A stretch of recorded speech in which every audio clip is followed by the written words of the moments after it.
ونستعينه ونستغفره ونؤمن به ونتوكل عليه ونعوذ بالله من شرور أنفسنا ومن سيئات أعمالنا من يهده الله فلا مضل له ومن يضلل فلا هادي له ونشهد أن لا إله إلا الله وحده لا شريك له ونشهد أن سيدنا ونبينا ومولانا محمدا عبده ورسوله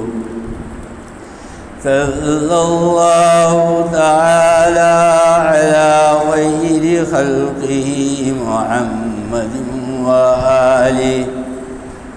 وآله وأصحابه أجمعين.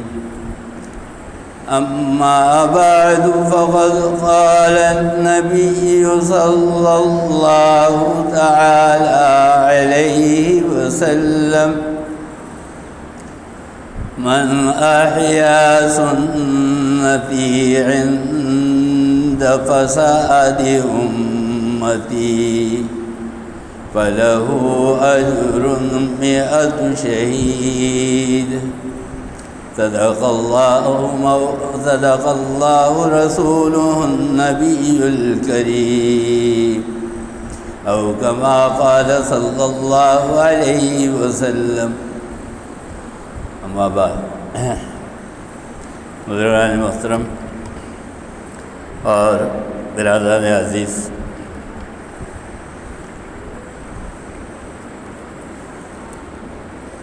حضور اکرم صلی اللہ علیہ وسلم کی ایک حدیث مبارکہ اس وقت میں نے آپ کے سامنے تلاوت کی ہے۔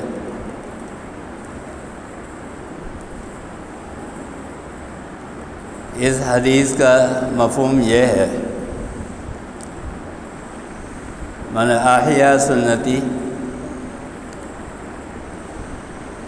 جس نے میری سنت کو زندہ کیا۔ احیا کے معنی آتے ہیں زندہ کرنا،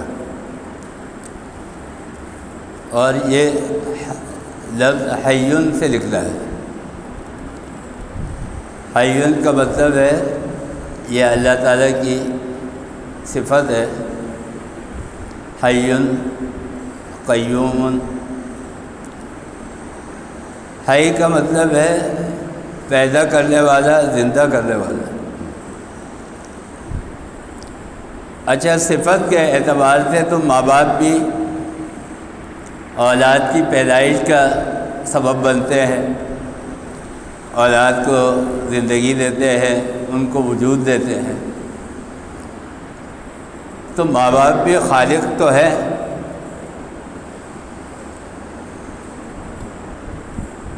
لیکن اللہ تعالیٰ کی یہ جو صفت ہے، صفت خالقیت اور صفت حی، زندہ کرنا، اس کا مطلب یہ ہے، اس کے معنی یہ ہے کہ اللہ تعالیٰ جب چاہیں اپنی مرضی سے زندہ کر سکتے ہیں، اور جس کو چاہے زندہ کر سکتے ہیں، جس وقت چاہے اس کو زندہ کر سکتے ہیں، اس کو وجود دے سکتے ہیں، اس کو پیدا کر سکتے ہیں، اور بغیر کسی سبب کے پیدا کر سکتے ہیں، وجود دے سکتے ہیں، اس کو زندہ کر سکتے ہیں بغیر سبب کے۔ اللہ تعالیٰ کسی سبب کے محتاج نہیں ہے۔ اسی سے لفظ نکلا ہے احیا، اسی سے لفظ نکلا ہے یحییٰ۔ یحییٰ ایک نبی اور پیغمبر کا بھی نام تھا، اور اللہ تعالیٰ نے خود یہ نام اپنے پیغمبر کے لیے تجویز فرمایا۔ کسی اور پیغمبر کا نام جو ہے وہ اللہ تعالیٰ نے تجویز نہیں کیا مگر حضرت یحییٰ علیہ السلام. اسی سے لفظ بنتا ہے تحیہ، یعنی تو زندہ کرتا ہے، تو زندہ کرنے والا، اللہ تعالیٰ کی طرف نسبت کرتے ہیں. اور اسی سے لفظ نکلتا ہے ناحیہ کہ ہم زندہ کرنے والے ہیں، یعنی اللہ تعالیٰ جو ہے وہ زندہ کرنے والے ہیں.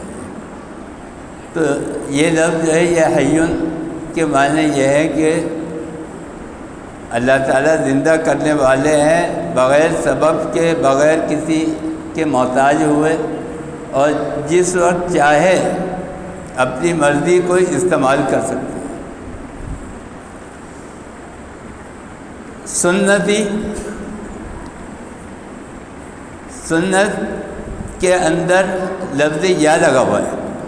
یہ عربی کا طریقہ ہے کہ جہاں پر اپنی طرف نسبت کرنی ہو.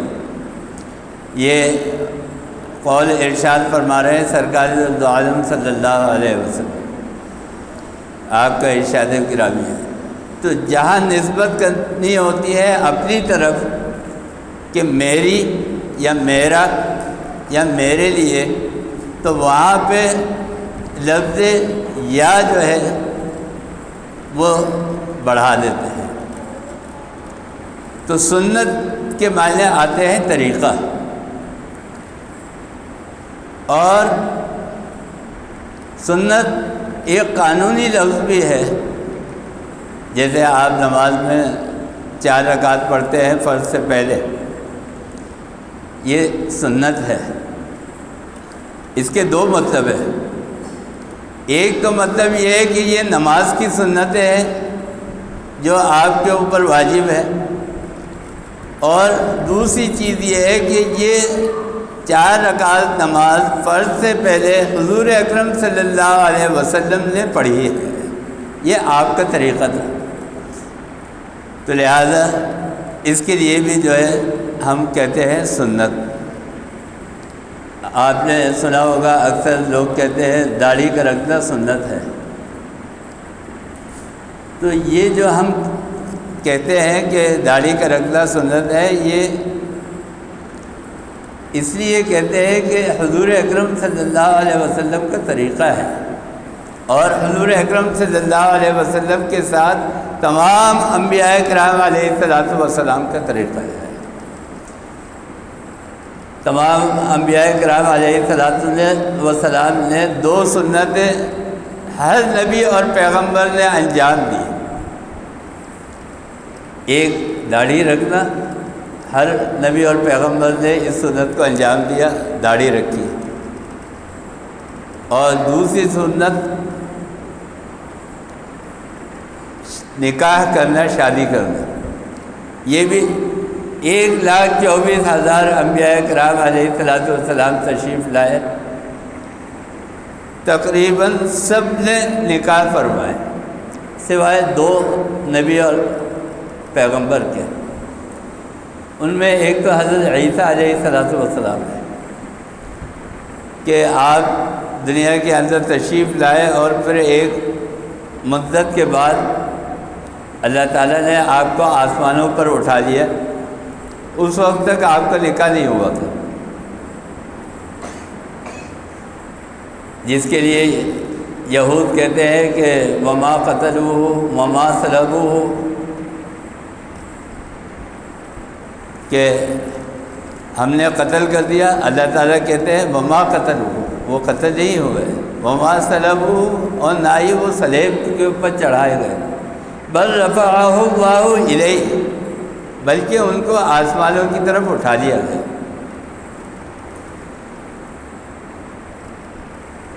دوسرے نبی اور پیغمبر ہے حضرت یحییٰ علیہ السلام. انہوں نے نکاح نہیں کیا، اور وہ حکمت یہ تھی کہ اللہ تعالیٰ نے ایک نمونہ اور ایک سیمپل ایسا رکھا ہے کہ اگر کوئی ایسی سچویشن یا عذر پیش آ جائے کہ جس کی وجہ سے نکاح کے اسباب جو ہے وہ مہیا نہ ہوں. ادھر آ جائے ہم آپ سے جاتے. آج اصل میں اسکول میں ایک میٹنگ تھی اور اس میں مجھے ہو گئی تاخیر، تو مجھے یہ اندیشہ ہوا کہ میں شاید وقت پہ پہنچ نہیں سکوں. تو میں نے بولا میں آپ سے درخواست کرتا ہوں کہ آپ جو ہے اگر میں نہ پہنچ سکوں، لیکن پھر وہاں سے نکلے تو جلدی فراغت ہو گئی تو میں حاضر ہو گیا. بہرحال آپ تشریف لائے، آپ کا مہربانی ہے، شکریہ. میری درخواست پر تشریف لائے. تو حضرت یحییٰ علیہ السلام جو ہے ایک معجزے کے طور پر، ایک حکمت کے طور پر ان کو یہ حکم ملا کہ انہوں نے نکاح نہیں کیا، اور وہ یہ تھا کہ ایک مثال اور ایک نمونہ دنیا میں یہ قائم کر دیا جائے کہ اگر کسی کے پاس نکاح کے اسباب موجود نہ ہو اور اس کو زندگی گزارنی پڑے تو وہ کس طرح پاک دامن رہ کر زندگی گزار سکتا ہے. اس کے سامنے ایک نمونہ اور مثال ہونی چاہیے. لیکن یہ سنت اتنی اہم ہے، نکاح کی جو سنت ہے یہ سنت اتنی اہم ہے کہ سرکار دو عالم صلی اللہ علیہ وسلم نے فرمایا کہ النکاح من سنتی، یہ میرا طریقہ ہے. اور جو حضور اکرم صلی اللہ علیہ وسلم کا طریقہ ہے وہی دین اور شریعت ہے. اور ایک حدیث میں آپ صلی اللہ علیہ وسلم نے یہ بھی فرمایا کہ فمن رغب عن سنتی فلیس منی، کہ جس نے اس سے اعراض کیا، جس نے اس سے روگردانی کی، جس نے اس سنت سے منہ پھیرا، وہ ہم میں سے نہیں ہے. بعض اوقات ایسی کچھ مثالیں جو ہے وہ سامنے آتی ہے. میں نے بھی بہت سارے ایسے لوگوں کو دیکھا ہے، پوری فیملی، 2 گھرانوں کو تو میں ذاتی طور پہ جانتا ہوں، پوری فیملی اچھے خاصے پڑھے لکھے، دیندار بھی، اور ان کے پاس وسائل موجود، مال اسباب موجود، نکاح نہیں کر. اصل میں بہت سارے لوگ جو ہے وہ آنے والی ذمہ داریوں سے بھاگتے ہیں. ذمہ داریوں سے بھاگنا جو ہے یہ کوئی کمال نہیں ہے، بلکہ ذمہ داری کو قبول کرتے ہوئے اس کا مقابلہ کرنا یہ کمال ہے.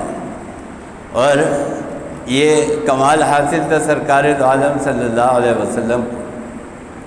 آپ نے کم و بیش 9 نکاح فرمائے، بعض روایتوں میں اور بھی تعداد ہے.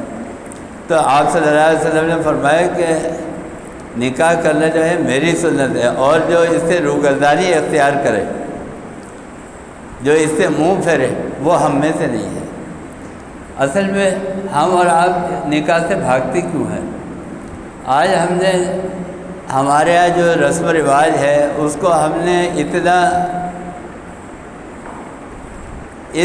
یہ ایک عبادت ہے، نکاح جو ہے یہ ایک عبادت ہے، لیکن اس عبادت کے اندر ہم نے ایسے رسم و رواج اور ایسی چیزیں ہم نے شامل کر دی ہیں کہ اس کی وجہ سے نکاح جو ہے وہ مشکل ہو گیا، پیچیدہ ہو گیا.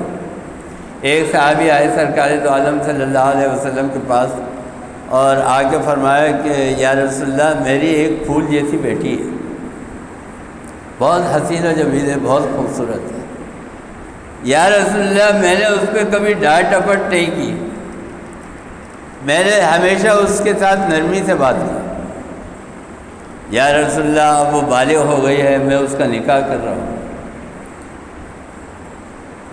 تو یا رسول اللہ اب یہ جائے گی، دوسرے گھر میں جائے گی، اس کا ایک اور باپ ہوگا، دوسرا باپ ہوگا، اس کی ایک اور ماں ہوگی، ساس، دوسری ماں ہوگی، پھر وہاں پہ اور دوسرے رشتہ دار ہوں گے، سسرالی رشتہ دار ہوں گے. یا رسول اللہ یہ میری پھول جیسی بیٹی ہے. میں یہ چاہتا ہوں، میری یہ خواہش ہے کہ اس کو کوئی تکلیف نہ ہو۔ اللہ تعالیٰ نے فوراً حضرت جبریل علیہ السلام کو بھیجا، اور جبریل علیہ السلام کو بھیجا اور بھیج کے فرمایا حضور اکرم صلی اللہ علیہ وسلم سے کہ اعظم النکاح برکہ، بڑا نکاح جو ہے وہ ہے، اور بڑا نکاح برکت والا وہ ہے کہ جس اس طرح ہو کہ جس کے اندر آسانی ہو، مؤت ہو، اس کے اندر مشکل نہ ہو، مشقت نہ ہو، اور وہ کم خرچے والا ہو۔ آج ہمارے ہاں دیکھیں آپ کے اللہ تعالیٰ نے تو اتنا آسان دین کو اور شریعت کو بنایا ہے کہ مسجد کے اندر آپ سادگی سے ایک تقریب کریں، باوقار تقریب کریں، چند لوگوں کو اس کے اندر آپ بلا لیں، دعوت دے دیں۔ اور بلکہ مسجد کے اندر جو نکاح ہوتا ہے اس میں تو آپ کو خاص طور پر باقاعدہ دعوت دینے کی بھی ضرورت نہیں ہے، جو لوگ اس وقت نماز کے وقت میں موجود ہیں وہ وہاں پر نکاح کے اندر شریک ہو جائے، ایک چھوٹی سی باوقار تقریب ہو، سنت کے مطابق خطبہ پڑھا جائے اور ایجاب و قبول کر لیا جائے، بس نکاح ہو گیا۔ یہ نکاح سنت کے مطابق، یہ حضور اکرم صلی اللہ علیہ وسلم کا طریقہ ہے۔ ہمارے ہاں کیا ہے؟ ہمارے ہاں جب تک 3-4 تولے سونا نہ ہو، 5-10 لاکھ روپے کی رقم نہ ہو، بڑا سا کھانا نہ ہو، بڑا سا بینکویٹ شادی ہال نہ ہو، اس وقت تک ہم نکاح نہیں کرتے۔ 20-25 جوڑی جو ہے وہ کپڑے نہ ہو۔ اس کا نقصان کیا ہے؟ اس کا نقصان یہ ہے کہ اولادیں اوور ایج ہو رہی ہیں، ان کی عمر جو ہے وہ بڑھ جاتی ہے، زیادہ ہو جاتی ہے۔ ایک بچہ جو ہے وہ بالغ ہوا 14 سال کی عمر میں، 15 سال کی عمر میں، زیادہ سے زیادہ 18 سال کی عمر میں، اب آپ اس کو 30 سال تک نکاح نہ کریں۔ حضور اکرم صلی اللہ علیہ وسلم نے فرمایا، مفہوم ہے ایک روایت کا، کہ اولاد بالغ ہو جائے اور بغیر کسی شرعی عذر کے اس کا نکاح نہ کیا جائے، اور اولاد جو ہے وہ کسی برائی کے اندر مبتلا ہو جائے، تو فرمایا کہ قیامت کے دن اس کا عذاب جو ہے وہ والدین کے اوپر ہو، کہ انہوں نے کیوں اتنی تاخیر کی۔ تو آپ 16 سال تک اپنے بچے کو، وہ کہاں تک بچے گا؟ اور آج کل کے معاشرے میں جہاں پر انٹرنیٹ ہے، موبائل ہے، LEDs ہے، ٹی وی ہے، کیبلز ہے، اور پھر مارکیٹوں کے اندر آپ لکھ لیں تو اتنی فحاشی اور عریانی ہے، تو ایک نوجوان لڑکا اور ایک نوجوان لڑکی، اس کو تو اپنا ایمان بچانا جو ہے وہ مشکل ہو جائے۔ حضور اکرم صلی اللہ علیہ وسلم نے فرمایا کہ قیامت کے قریب میں ایک زمانہ ایسا آئے گا کہ اس وقت میں ایمان کو بچانا، تقویٰ کو اختیار کرنا اتنا مشکل ہوگا جیسے کچرے کے ڈھیر میں سے عطر نکل آئے۔ ممکن نہیں ہے نا، کچرے کے ڈھیر میں جو ہے وہ بدبو ہوتی ہے، لیکن ایک معجزہ ہی ہو سکتا ہے کہ کچرے کے ڈھیر میں سے کوئی صفائی ہوئی بھی ہو اور وہاں سے عطر، ممکن نہیں ہے۔ ایمان بچانا جو ہے، اپنے اخلاق کے اوپر استقامت دکھانا، یہ اتنا مشکل ہو جائے گا جیسے کچرے میں سے عطر نکل آئے۔ تو میں یہ بتا رہا تھا کہ جو نوجوان نسل ہے، جو بالغ ہو گئی 14 سال کی عمر میں، اب وہ 16 سال تک 30 سال تک جب تک اس کی عمر نہ ہو جائے آپ نکاح نہ کریں، وہ کیسے اپنے آپ کو بچائے گا؟ ادھر نکلے گا ایمان کو خطرہ، ادھر نکلے گا ایمان کو خطرہ، مارکیٹ میں جائے گا ایمان کو خطرہ، گھر سے باہر نکلے گا، محلے میں جائے گا تب ایمان کو خطرہ۔ کہاں تک وہ نظروں کو بچائے گا؟ کہاں تک وہ دل کو قابو میں رکھے گا؟ تو لہذا حضور اکرم صلی اللہ علیہ وسلم کو یہ کہا گیا حضرت جبریل امین کے ذریعے سے کہ بہترین نکاح وہ ہے، برکت والا بڑا نکاح وہ ہے کہ جس کے اندر آسانی ہو، مشقت نہ ہو۔ تو میں یہ عرض کر رہا تھا کہ حضرت یحییٰ علیہ السلام، لیکن پھر بھی میں یہ بات عرض کر رہا تھا کہ اگر کسی کے پاس ایسے اسباب موجود نہیں ہے کہ وہ نکاح کر سکے یا نکاح کی ذمہ داری اٹھا سکے، تو پھر اس کو کس طرح پاک دامن رہنا ہے؟ اس حکمت کے تحت حضرت یحییٰ علیہ السلام کی زندگی مثال ہے اور نمونہ ہے۔ تو میں یہ بتا رہا تھا کہ یہ دو نبی اور پیغمبر ہے، ایک حضرت عیسیٰ علیہ السلام، لیکن حضرت عیسیٰ علیہ السلام جب دنیا میں آئیں گے بحیثیت امتی سرکار دو عالم صلی اللہ علیہ وسلم کے، تو اس کے بعد نکاح فرمائیں۔ یہ دو نبی اور پیغمبر ہیں، لیکن اس کے علاوہ جتنے بھی انبیاء کرام علیہ السلام ہیں، انہوں نے ان دو سنتوں کو اختیار کیا، ایک داڑھی کی اور ایک نکاح کی۔ وَمَنْ أَحْيَا سُنَّتِي مَنْ أَحْيَا سُنَّتِي، جس نے میری سنت کو اختیار کیا، عند فساد امتی، اس وقت پہ کہ جس وقت میں امت جو ہے وہ فساد کے قریب ہوگی، فساد کے اندر مبتلا ہو رہی ہوگی۔ اور یہ بات میں عرض کر دوں کہ جب آپ صلی اللہ علیہ وسلم نبی اور پیغمبر بن کے تشریف لائے، اس وقت سے لے کر اور قیامت تک جتنی بھی امت ہے، جتنے بھی دنیا کے انسان ہیں، وہ سب کے سب شامل ہیں حضور اکرم صلی اللہ علیہ وسلم کی امت میں۔ اس کے اندر چاہے مسلمان ہو، چاہے مومن ہو، چاہے کافر ہو، چاہے مشرک ہو، سب حضور اکرم صلی اللہ علیہ وسلم کی امت ہے۔ لیکن اس کے اندر دو کیٹیگری ہے، ایک کیٹیگری ہے جو کہلاتی ہے امت دعوت، اور دوسری کیٹیگری ہے امت اجابت۔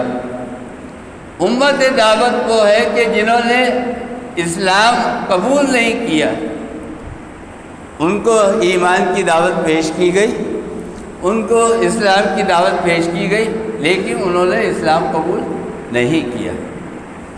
وہ بھی حضور اکرم صلی اللہ علیہ وسلم کی امت ہے، مگر وہ امت دعوت ہے، ان کو قیامت تک دعوت دی جاتی رہے گی۔ یہ جو ہم کام کرتے ہیں نا دعوت کا اور تبلیغ کا، دعوت دیتے ہیں ہر ایک کو، یہ کیا ہے؟ ہم اپنے پڑوسی کو دیتے ہیں، پھر وہ سب مل کے محلے والوں کو دعوت دیتے ہیں، پھر وہ سب مل کے شہر کے اندر دعوت کا کام کرتے ہیں، پھر وہ سب مل کے ملک کے اندر کام کرتے ہیں، پھر وہ سب مل کے ان میں سے جو چنے جاتے ہیں وہ دوسرے ملکوں میں جا کے کام کرتے ہیں، پھر اس کے اندر بھی جو سلیکٹڈ ہوتے ہیں، جن کا انتخاب ہوتا ہے، وہ کافروں کو دعوت دیتے ہیں۔ اسی طرح مدارس کے علماء، مساجد کے ائمہ، وہ جو ہے وہ کافروں کو دعوت دیتے ہیں۔ تو یہ دعوت دی جاتی رہے گی امت کے ان لوگوں کو جنہوں نے ابھی تک اسلام قبول نہیں کیا۔ دوسری امت ہے امت اجابت۔ یہ جو ہم ایجاب و قبول کرتے ہیں نا نکاح کے وقت، ایجاب و قبول تو ہم نے کئی دفعہ کیا ہے، لیکن ہمیں یاد نہیں رہتا، بس ایک ہی یاد رہتا ہے کہ ہم نے نکاح کے وقت جو ہے وہ ایجاب و قبول کیا تھا۔ لیکن ایک ایجاب و قبول جو ہے جس کا ذکر قرآن کریم کے اندر ہے، قرآن کریم کہتا ہے یہ عہد الست ہے۔ اللہ تعالیٰ نے دنیا میں بھیجنے سے پہلے ہم سے پوچھا، سوال کیا، الست بربکم، کیا میں تمہارا رب نہیں ہوں؟ ایک سوال ہے، اللہ تعالیٰ تو جانتے ہیں لیکن پوچھا تو اس وقت جتنی بھی ارواح موجود تھیں ان سب نے کہا کہ قالوا بلا، بے شک آپ ہمارے رب ہیں اور ہم آپ کی اطاعت اور بندگی کرتے ہیں۔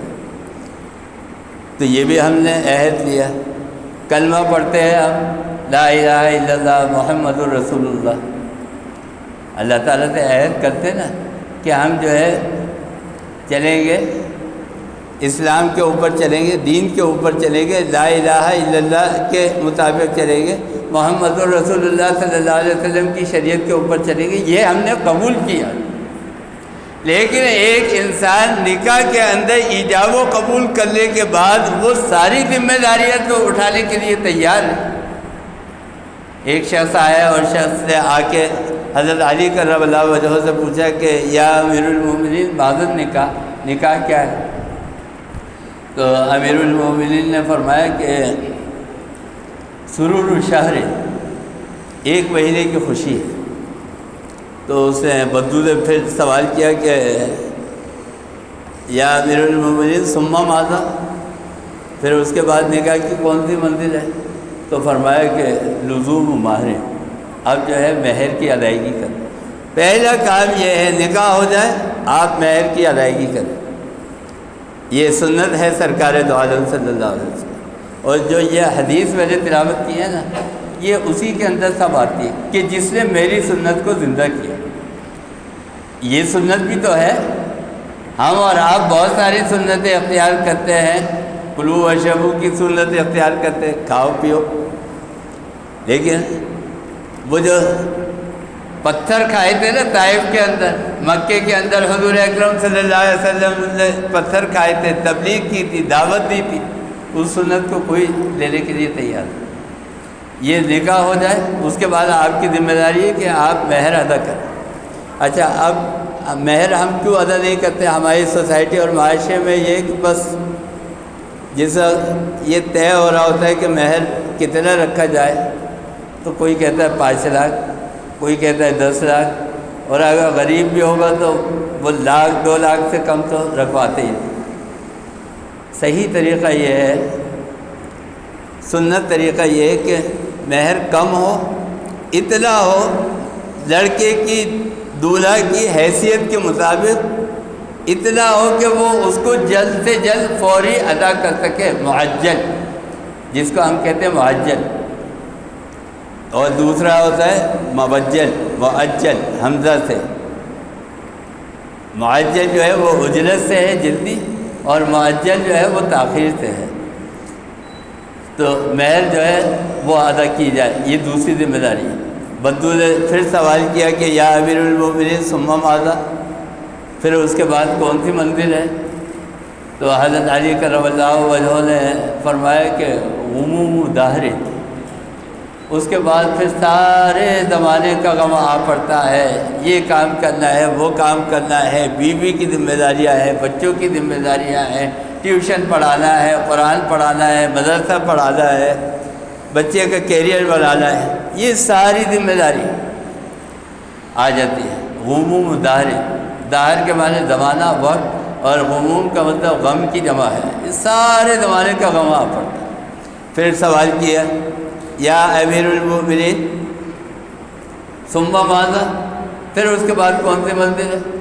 تو حضرت علی کرم اللہ وجہہ جھک گئے، کمر کو جھکا لیا، اور ایسے جیسے کمان ہوتی ہے، تیر کے ساتھ جو کمان کھڑی ہوتی ہے، تو ایسے جھکا لیا کمر کو حضرت علی کرم اللہ وجہہ، اور فرمایا کہ قصور ظاہر،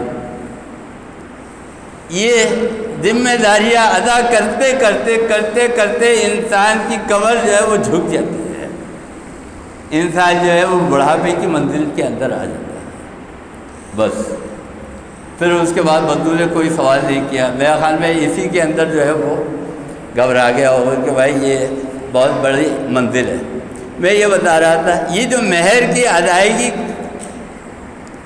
کی سنت ہے سرکار دو عالم صلی اللہ علیہ وسلم کی، ذرا ہم اپنا جائزہ لے کے ہم میں سے سوسائٹی کے اندر اور ہمارے معاشرے کے اندر کتنے لوگ ہیں کہ جو اس کو ادا کر دیتے ہیں، اور کتنے لوگ ہیں کہ جو وقت پہ ادا کر دیتے ہیں۔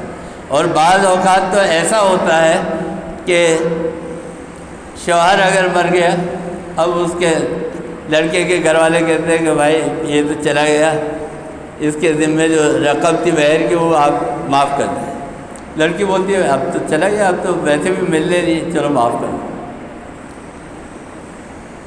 تو کیا ہے، بہت سارے جو ہے وہ پہلے ہی معاف کرا دیتے ہیں، زندگی میں معاف کرا دیتے ہیں۔ حالانکہ بہت ساری چیزیں ایسی ہیں کہ وہ علماء نے لکھا ہے معاف کرنے سے معاف نہیں ہوتی۔ کیوں؟ اس لیے کہ اس کے اندر آدمی جو ہے وہ پریشر کا شکار ہوتا ہے۔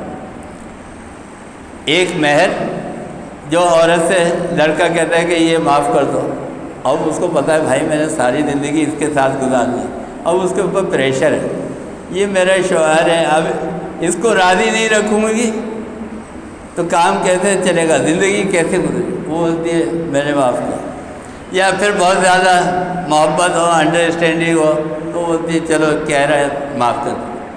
تو لہٰذا حضرت تھانوی رحمۃ اللہ علیہ نے فرمایا کہ معافی کی شکل یہ ہے کہ تم پہلے عورت کو مہر دے دو، اب جب اس کے ہاتھ میں آ گیا، اب اس سے بولو کہ بھائی میرے حالات ایسے واپس دے دو یا معاف کر دو بس۔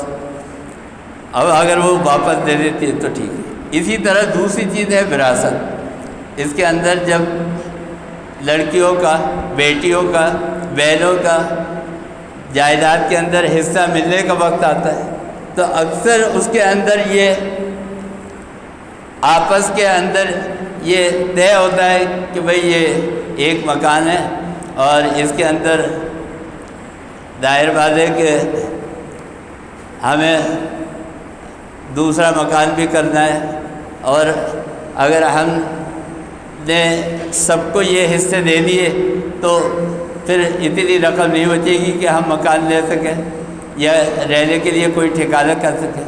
تو عام طور پر بہت ساری سچویشن ایسی ہوتی ہے کہ بہنوں سے کہا جاتا ہے کہ اپنا حصہ چھوڑ دو، یا بہنیں خود کہتی ہیں کہ چلو ہم نے شوہر کی طرف سے تو ہمارا حصہ ہے تو ہم نے اپنا حصہ چھوڑ دیا۔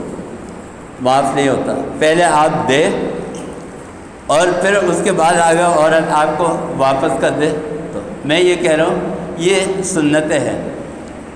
من احیا سنتی، جس نے میری سنت کو زندہ کیا، سنت کا احیا کیا۔ اچھا سنت کون سی؟ علماء نے اس کے اندر بھی تشریح لکھی ہے۔ اس کے اندر وہ سنت، ویسے تو ہر سنت ہے، لیکن وہ سنت کے جو سنت ختم ہو رہی ہو معاشرے سے۔ مثلا عام طور پر ہمارے یہاں رواج یہ ہے، عام طور پر کہ جس لڑکی کو طلاق ہو جائے، عام طور پر اکثریت ایسی ہے کہ وہ پھر چاہے 25 سال کی نوجوان لڑکی ہو یا 18 سال کی نوجوان لڑکی ہو، وہ بیٹھی رہتی ہے اور مرتے دم تک پھر اس کا نکاح نہیں ہوتا، نہ گھر والے کرتے ہیں نہ وہ خود کرتے ہیں۔ یہ طریقہ جو ہے یہ سنت کے خلاف ہے۔ دوسری، بیوہ ہو جائے، کوئی بچی بیوہ ہو گئی۔ حضرت امام ابو حنیفہ رحمۃ اللہ علیہ، ان کی والدہ کا انتقال ہو گیا، بیوہ ہو گئی، عمر ہے 85 سال 86 سال۔ ابھی اس عمر میں کوئی نکاح تھوڑی ہوتا ہے، لیکن ایک حسد کرنے والا، ایک جو بغض رکھنے والا دشمن تھا، اس نے آیا اور آ کے حضور حضرت امام ابو حنیفہ رحمۃ اللہ علیہ کو تکلیف پہنچانے کی غرض سے حضرت امام ابو حنیفہ سے کہا کہ آپ کی والدہ جو ہے وہ بیوہ ہو گئی۔ انہوں نے کہا کہ جی۔ ان کی عدت پوری ہو گئی؟ انہوں نے کہا کہ جی۔ میں آپ کی والدہ سے نکاح کرنا چاہتا ہوں۔ حضرت امام ابو حنیفہ رحمۃ اللہ علیہ، امام اعظم، اتنے بڑے عالم اور بزرگ اللہ والے حضرت۔ اچھا اب آپ یہ دیکھیے، حضرت امام ابو حنیفہ رحمۃ اللہ علیہ نے فرمایا کہ میں چاہتا تو اس کو انکار کر دیتا، لیکن بحیثیت ایک مسلمان کے میری ذمہ داری تھی کہ میں وہ پیغام جو ہے وہ اپنی والدہ تک پہنچاؤں، شرعی طور پر۔ تو میرا دل گوارا نہیں کر رہا کہ میں اپنی والدہ سے ایسی بات کروں، میرے قدم نہیں اٹھ رہے، میرے قدم جو ہے وہ منوں کے ہو گئے، پتھر کے برابر ہو گئے، میرے قدم نہیں اٹھ رہے۔ لیکن میں نے یہ سوچا کہ ایک شرعی ذمہ داری پوری کر لے کہ غلط سے مجھے اپنی والدہ کے پاس جانا پڑے۔ حضرت امام ابو حنیفہ رحمۃ اللہ علیہ مڑے اور مڑنے کے بعد قدم اٹھائے والدہ کے پاس جانے کے لیے۔ اتنی دیر میں وہ شخص جو تھا دھڑام سے گرا اور زور سے دھماکہ ہوا اور وہ وہیں پہ گر کے مر گیا۔ حضرت امام ابو حنیفہ رحمۃ اللہ علیہ نے جو دیکھا تو اس کی روح نکل چکی۔ حضرت امام ابو حنیفہ رحمۃ اللہ علیہ نے ایک بڑی اچھی بات فرمائی، یہ بات آپ اپنی گرہ کے اندر باندھ لیں، یہ بہت بڑی بات ہے۔ حضرت امام ابو حنیفہ رحمۃ اللہ علیہ نے فرمایا کہ ابو حنیفہ کے صبر نے اس کو مار دیا۔ یہ صبر جو ہے نا، جب آپ کو کہا جاتا ہے کسی کا انتقال ہو جائے صبر کیجئے، کاروبار میں نقصان ہو گیا۔ میں ابھی کچھ دنوں پہلے ایک جیولر کے پاس بیٹھا ہوا تو ان کا فون آیا تو کسی سے بات ہوئی تو انہوں نے مجھے بتایا کہ یہ آدمی، اس سے میری بات ہو رہی تھی، یہ دنیا کا ارب پتی آدمی تھا اور ایک دم ایسا گھاٹا ہوا کہ فٹ پاتھ پہ آ گیا، ارب پتی آدمی دنیا۔ تو کیا ہے، ایک مسلمان کو یہ حکم دیا گیا کہ اگر کوئی ایسی مصیبت پیش آ جائے آپ اس وقت پہ صبر کرو۔ کسی کا انتقال ہو جائے، ماں باپ کا، اولاد کا، جوان اولاد کا، اس وقت پہ صبر کرو۔ کیوں؟ صبر کا وزن جو ہے، ایک روایت میں حضور اکرم صلی اللہ علیہ وسلم نے فرمایا کہ قیامت کے اندر جب اجر اور ثواب دیا جا رہا ہوگا جو بندے نے کمایا ہوگا تو بندہ اللہ تعالیٰ سے پوچھے گا یہ کیا چیز ہے، یہ کس چیز کا اجر اور ثواب؟ اللہ تعالیٰ فرمائے گی یہ فلاں وقت میں تو نے صبر کیا تھا اس کا اجر اور ثواب۔ تو وہ بندہ کہے گا کہ کاش اس وقت جتنی بھی مصیبتیں آتی یا جو نہیں آئی تھی وہ بھی آ جاتی اور میں اس کے اوپر صبر کرتا تو آج مجھے اتنا اجر۔ یہ صبر جو ہے یہ معمولی چیز۔ میں یہ بتا رہا ہوں کہ سنت، وہ سنتیں کہ جو اس وقت میں مٹ رہی ہے، اس میں ایک سنت یہ بھی ہے، کوئی ہماری بہن، بیٹی، کوئی رشتہ دار اگر بیوہ ہو جائے اور آپ سمجھتے ہیں کم عمر ہے، اب زندگی گزارنا مشکل ہے، ایسے ماحول میں جیسے آج کل ہمارے معاشرے کا سوسائٹی، اس کا نکاح کرائے۔ ایک مرتبہ یہ سنت جو تھی یہ ترک ہو رہی تھی۔ حضرت مولانا قاسم صاحب نانوتوی رحمۃ اللہ علیہ نے ایک بڑا جلسہ کیا ہندوستان کے اندر اور اس کے بعد اسی میں ایک نشست کے اندر 700 نکاح ہوا۔ میں یہ بتا رہا ہوں من احیا سنتی، اس طرح کی سنتیں جو آپ اپنے معاشرے میں دیکھیں کہ یہ سنت اہم ہے اور یہ ایک مسلمان کے لیے ضروری ہے۔ چلے میں ایک چیز اور بتا دوں آپ جاتے ہیں کسی بھی جگہ، آپ کو انویٹیشن آئے، دعوت ملے، اس کے اندر آپ جاتے ہیں، صحیح؟ اور اگر آپ نہ جائیں، اتنی شکایتیں آپ سے مہربان کرے گا، میں نے آپ کو دعوت دی تھی، آپ تو میرے بہت قریبی دوست ہیں اور آپ تو کے ساتھ تو میرا، آپ آئے نہیں، کیا ہوگا؟ تعلقات خراب۔ اب ایک بات بتائیے آپ، ہمیں صبح شام اللہ تعالیٰ 5 وقت ہمیں دعوت دے رہا ہے، فجر میں آواز لگاتے ہیں کیا؟ الصلاۃ خیر من النوم، نماز جو ہے وہ نیند سے بہتر ہے۔ اب آپ مجھے بتائیں ہمارے محلے میں سے کتنے لوگ ہیں جو اٹھتے ہیں اور فجر کے اندر آتے ہیں؟ آپ دیکھ لیں نماز کے اندر۔ ایک یہودی راہب جس کو کہیے، جیسے ہمارے ہاں عالم ہوتے ہیں، تو اس کی ملاقات ہوئی، مولانا احترام اللہ صاحب کے پاس ملاقات کے لیے آیا تو مولانا اس سے ایک بات پوچھی۔ مولانا نے کہا کہ ہمارے ہاں روایت کے اندر یہ بیان کیا جاتا ہے کہ جس دن مسلمانوں کے نمازیوں کی تعداد جمعے کی فجر کی نماز کے اندر مسلمانوں کے نمازیوں کی تعداد جمعے کے نمازیوں کے برابر ہو جائے گی۔ مطلب یہ ہے کہ جتنے لوگ جمعہ پڑھنے آتے ہیں، اکثریت آتی ہے نا محلے کی، اتنے لوگ جب فجر کے اندر آنا شروع ہو جائیں گے تو اس وقت مسلمانوں کا غلبہ ہو جائے گا۔ تو اس نے کہا کہ ہاں یہ بات ہماری کتابوں میں بھی لکھی ہے، اس نے تصدیق کی، اس نے بولا یہ ہماری کتابوں میں بھی لکھی۔ تو میں یہ بتا رہا ہوں یہ حضور اکرم صلی اللہ علیہ وسلم۔ اور کیا ہے، ویسے آپ دعوت کے اندر جائیں تو بہت سارے ایسے منچلے ہوتے ہیں، نوجوان ہوتے ہیں، ایک دو چار دوست جب انہوں نے بولا یار کسی شادی حال کے اندر گھس جاتے ہیں، کوئی پوچھے گا کہ بھائی کس کی طرف سے آئے تو کہہ دے گا دلہا والوں کی طرف سے آئے ہیں، کوئی پوچھے گا کہ بھائی کس کی طرف سے آئے تو دوسرے کو کہہ دے گا بھائی لڑکی والوں کی طرف سے آئے۔ حضور اکرم صلی اللہ علیہ وسلم نے فرمایا ایسے لوگوں کے بارے میں دخل سارقہ، یہ چور کی طرح داخل ہوا ہے۔ کوئی اگر بغیر انویٹیشن کے بغیر دعوت دیے وہ اگر کسی محفل میں چلا گیا دخل سارقہ، یہ چور کی طرح داخل ہوا ہے۔ خرج غاصبا، اور جو کچھ اس نے کھایا اور وہاں انجوائے کیا اور لطف اٹھایا تو یہ لوٹ مار کر کے آیا۔ میں یہ بتا رہا ہوں کہ یہ ساری کی ساری جو ہے وہ سنتیں ہیں حضور اکرم صلی اللہ علیہ وسلم کی۔ تو ایسی سنتیں، اور یہ خاص طور پہ فجر کی نماز کی ہے، ہم اپنے محلے میں، اپنے ساتھیوں میں، اپنے پڑوسی کو، اپنے دوست کو، اپنے احباب کو اس طرف لائے۔ کوئی اگر نمازی نہیں ہے اس کو پیار محبت سے نمازی بنائے، چاہے اس کو کچھ کھلانا پلانا ہی پڑے۔ لیکن کیا ہے، میں یہ بتا رہا ہوں جس زمانے میں سنت مٹ رہی ہو حضور اکرم صلی اللہ علیہ وسلم، مثلاً یہی سنت ہے، چلے میں آپ کو یہ بتا دیتا ہوں، دو سنتیں اور ہیں۔